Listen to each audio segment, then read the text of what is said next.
That hasn't spoken from the opposition for the moment. Mr. Berger, you're up. Hi. Thank you, President, and welcome to the chair. I'm sure you'll be able to preside quite well in your capacity as acting President. I'd like to take a moment just to talk about Services Victoria, and it was the then Andrews Labor government that launched Services Victoria, an easy one-stop shop for some of the most important interactions we have had with the government departments. This was in recognition of how difficult it can be and sometimes to know exactly how to deal with multi-departments and agencies, and the unfortunate case that is often not a very user-friendly experience. Services Victoria offers access to over 100 government services, saving everyday Victorians the hassle of cycling through 1 million websites and documents. These services include transport and driving, personal education and trading, family, healthcare, employment, businesses, outdoor and recreation, housing and property, crime and the law, and COVID-19. Services Victoria covers almost every aspect of Victorian lives through their assistance and programs. Through Services Victoria, you can renew your licence or your vehicle rego, applying for work with children, access support and information on issues ranging from housing to health to law. You can even make a MyKey card, buy a MyKey card through Services Victoria. Services Victoria has also brought how we use everyday identification and concession cards into the 21st century. Thanks to the Allen Labor government, Victorians can make use of the digital wallet to store their essential documents right on their phone, ensuring that you never lose your cards. Through the Services Victoria app, you can always have on hand your Working with Children check, your seniors card, your veteran card and more. There is even exciting news coming from Ballarat, where a pilot is being held to test the effectiveness of adopting digital driver's licences, and I look forward to seeing how that goes. This would allow for drivers to hold their licence in a more secure and easily accessible manner, which will more quickly reflect important changes such as home address or licence conditions. I'd like to note my strong support for the proposed amendment to the Services Victorian Act to improve the user experience of digital government services for all Victorians by extending the capabilities of the Chief Executive Officer and to allow for the delivery of their services by and or with non-government entities. As a highly complex application providing key services to Victorians across the state, it is integral that we maintain the due efficiency and clarity of services that are accessible to all. Before I continue speaking, I'd also like to thank the Minister for Government Services, Gabrielle Williams, for the Minister for Local Government, Melissa Horne, and the countless experts and professionals involved in the independent review of the Act in 2022 for the hard work they have put into continuously improving the user experience of Services Victoria.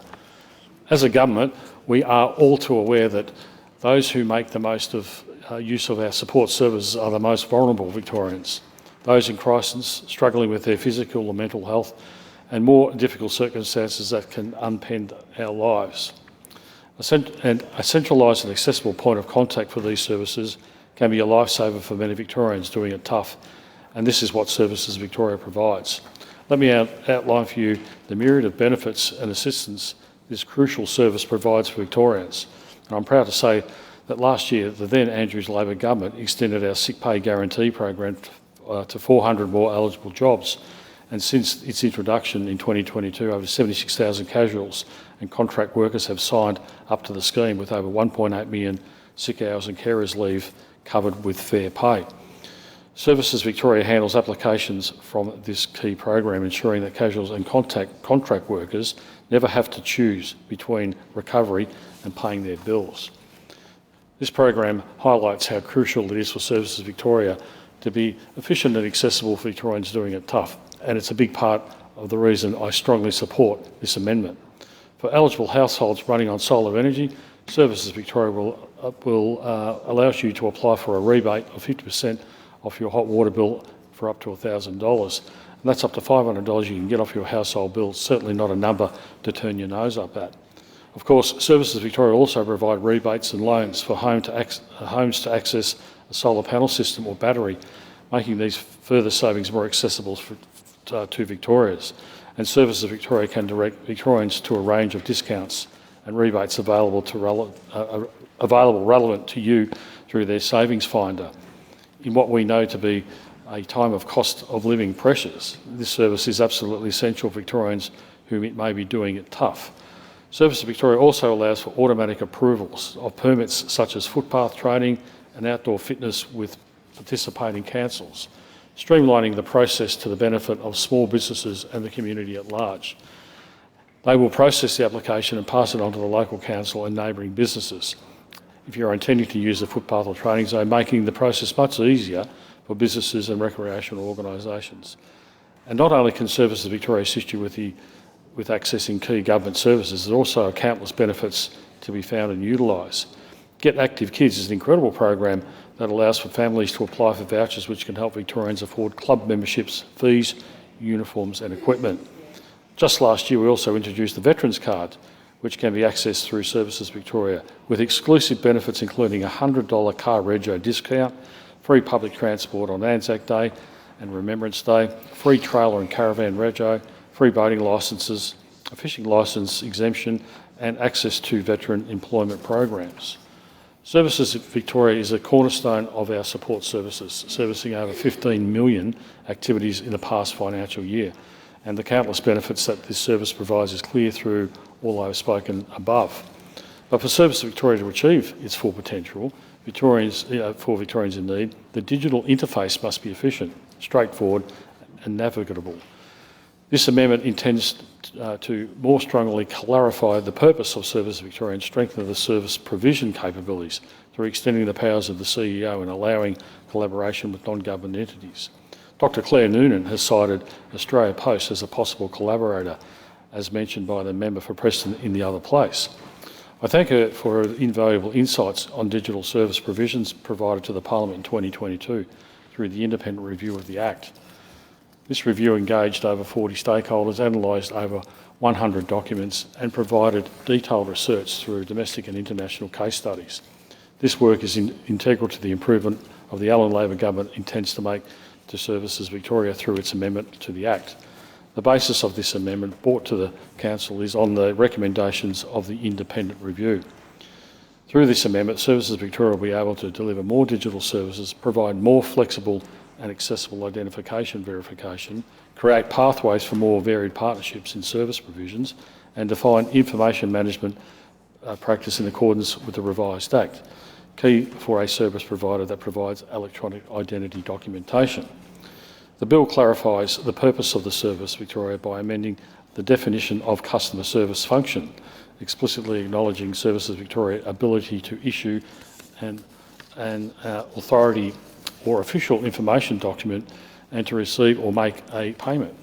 Services Victoria can already perform these actions in accordance with the Services Victoria Act if defined as customer service functions, but this amendment is integral to recognising Services Victoria's increasing relevance as role as a provider to end-to-end services to countless Victorians. It also crucially removes the requirement within the Act to make regulations to perform particular functions, streamlining Services Victoria's ability to adapt their operations in accordance with consumer needs.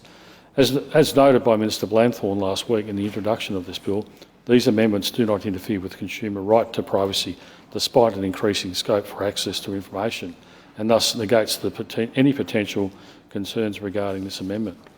The Victorian Government has come to an agreement with the other states and territories to align to a common standard of digital identification with verifiable credentials. This amendment bill would, as such, allow Services Victoria the flexibility to align identity verification with national and international standards as they evolve in the future. The amendment would also support potential future participation in the Australian Government digital identity system by removing inconsistent provisions within the Act and reforming the content to be more principle-based. More specifically, we would amend the current provisions within the Act to applications processing, reviewing and issuing of temporary and ongoing temporary and electronic identity credentials instead to be set out through the identity verification standards made under the Act.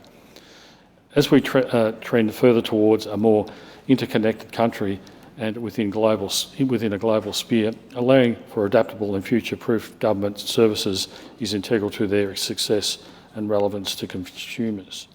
Through allowing partnerships with non-government entities, in the relation to delivery of customer service functions, identity verification functions and other functions related to the delivery of government services set out on Clause 15. Victorians will be able to use the identity documents verified through Services Victoria with outside organisations requiring this information. This reduces the complexity and difficulty of navigating our highly digital world and reduces the amount of third-party storage containing our sensitive data. These legislative amendments highlight the implementation of cybersecurity measures, data encryption standards and compliance frameworks, and will strengthen Services Victoria against potential cybersecurity threats and vulnerabilities. These reforms ensure that any partnership with non-government entities maintains assurance of data privacy, setting out that non-government entity may comply with the terms of an agreement with where their existing processes or systems do not comply with the best practice principles. Specifically, these entities may be required under Section 4, 6 and 38 of the Charter to apply their services in a manner compatible with human rights when delivering their services in partnership with Services Victoria. This is necessary where the functions are or include functions of a public nature or are being implemented by a non-government entity on behalf of the Victorian Government or a public authority, such as the Victorian Government Agency. The Allan Labor Government is committed to the highest standards of cybersecurity, and these amendments will ensure the protection of Victorian users and confidential information that they provide to our services. This amendment would allow for Services Victoria to collect changes from businesses benefiting from these services in line with government cost recovery guidelines. Of course, all engagements with non-government organisations will be assured and designed to protect user information, including the use of enforceable provisions under the amended Act. The amendments also create provisions for engagement with community representatives, industry stakeholders and end users to gain their insights and ensure the highest possible standard of operation and user-friendly services provided by Services Victoria. Victorians accessing Services Victoria to make the applications for permits or licence will be able to bundle relevant services such as a suite of outdoor recreation permits, including a fishing licence, a boat and trailer registration, a marine licence renewal, all in one application. Services Victoria, through these capabilities, will be able to tailor and streamline their services in accordance with customer trends, increasing relevance to Victorian customer needs. And those Victorians unable to verify their identity online, these proposed changes to the Act will support more alternative processes and enable existing services to be moved to Services Victoria more quickly. It will repeal requirements to send formal letters with titles such as interim refusal notice if more information is required for processing, and unnecessary stressful letter to receive for struggling Victorians trying to access government services. We will reduce the need for ministerial approval for operational matters and reduce the need to create further regulation, delivering new services, speeding up Services Victoria's ability to adapt their services to better fit the needs of the consumer. By making processes easier for Services Victoria to service Victorians in turn, this makes the services more easily accessible for all Victorians.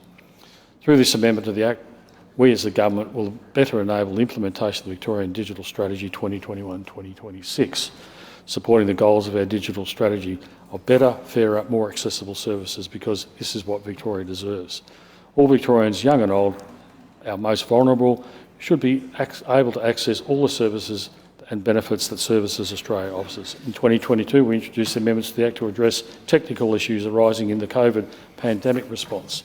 In 2023, we introduced a dedicated Department of Government Service with singular focus to maintain and improve government services such as Services Victoria. And in 2024, we are committed to building further on these reforms to keep progressing technical advances and increasing consumer expectations of government services delivery. The Allan Labor Government is committed to continuously improving the services, but there's always more to do, and the work improving these systems for everyone in making the services more user-friendly and accessible, and this is the amendment proposes to achieve. I hope my fellow members in the Legislative Council will join me in supporting these crucial amendments for the benefits of all Victorians. We are changing the game for a government service provision and must continue to set the standard as our technical world evolves. This amendment would do just that, ensuring that Services Victoria remains a constant and relevant government service now and into the future ahead. Thank you. Thank you, Mr Berger. Ms Crozier. Thank you very much, Acting President. I rise to speak to the